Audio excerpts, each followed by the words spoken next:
అబ్బబ్బబ్బబ్బా! చూస్తుంటేనే నోట్లో ఊరిళ్ళొస్తున్నాయి కదా! ఇలా ఒక్కసారి ట్రై చేసి చూడండి. చాలా సూపర్‌గా, చాలా టేస్టీగా ఉంటుంది. చపాతీ, రైస్, పుల్కాలోకైతే super combination. Welcome back to my channel wonderful Lakshmi kitchen. మన కిచెన్‌లో వచ్చేసి బీరకాయ ఎగ్ కర్రీ చూయించబోతున్నాను. హాఫ్ కేజీ బీరకాయలు, 4 ఎగ్స్‌నైతే తీసుకోవాలి.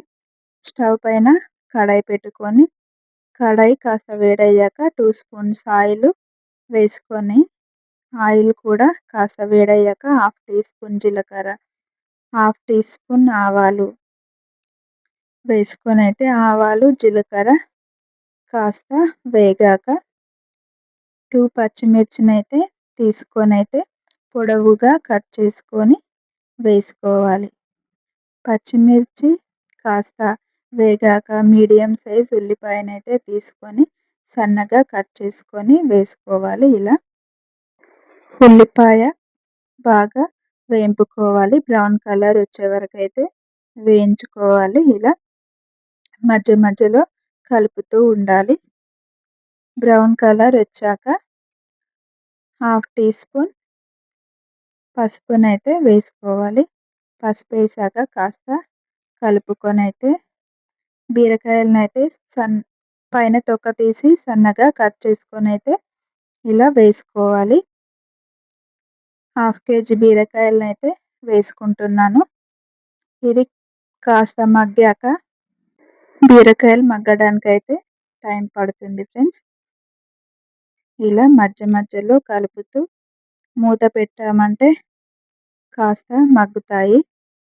ఈ కర్రీ రైస్, చపాతీ, పుల్కాలోకైతే సూపర్ కాంబినేషన్, సూపర్ టేస్టీగా ఉంటుంది. ఇలా ఒక్కసారి ట్రై చేసి చూడండి మీరు కూడా. ఇలా మధ్య మధ్యలో మూత పెట్టి కాస్త ఇలా మగ్గాక మరోసారి కలుపుకోవాలి. ఇలా మాడకుండా అయితే కలుపుతూ ఉండాలి. అన్నీ కలిసేలాగా అయితే మంచిగా కలుపుకొనైతే మరొకసారి మూత పెట్టుకోవాలి. ఇలా ఆయిల్ అనేది సపరేట్ అయ్యేంత వరకైతే మగ్గించుకోవాలి. ఆయిల్ సపరేట్ అయ్యాక ఇలా మరొకసారి కలుపుకొనైతే 2 స్పూన్స్ కారాన్నైతే వేసుకోవాలి. మీ టేస్ట్‌కి సరిపోనైతే వేసుకోవాలి. నేనైతే 2 స్పూన్స్ కారం, 1 స్పూన్ సాల్ట్‌నైతే వేసుకుంటున్నాను.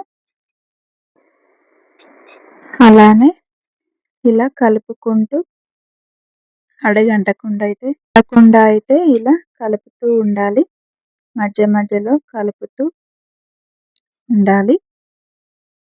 ఇలా బీరకాయనైతే మెత్తబడే వరకైతే కలుపుకొని ఇలా ఆయిల్ సపరేట్ అయ్యేంత వరకైతే ఉంచి కాస్త ధనియాల పొడి వేసుకొనైతే